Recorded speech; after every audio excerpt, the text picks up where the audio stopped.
అడుగు అడుగు తను అనుభవించిన బాధను తలచి భావితరాల భవిష్యత్తు అంతా ముందే తెలిసి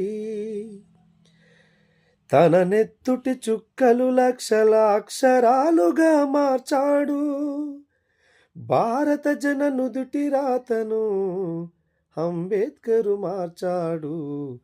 ఏమైపోయే వాళ్ళమో అంబేద్కరు లేకుంటే, ఏ చీకటి మింగునో తను వెలుగై రాకుంటే, తరాలు మన స్థితిగతులు మారక తల్లడిల్లు గద సకల జనం.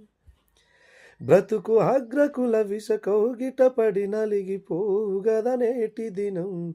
ఏమైపోయే వాళ్ళము అంబేద్కరు లేకుంటే, ఏ చీకటి మింగునో తను వెలుగై రాకుంటే.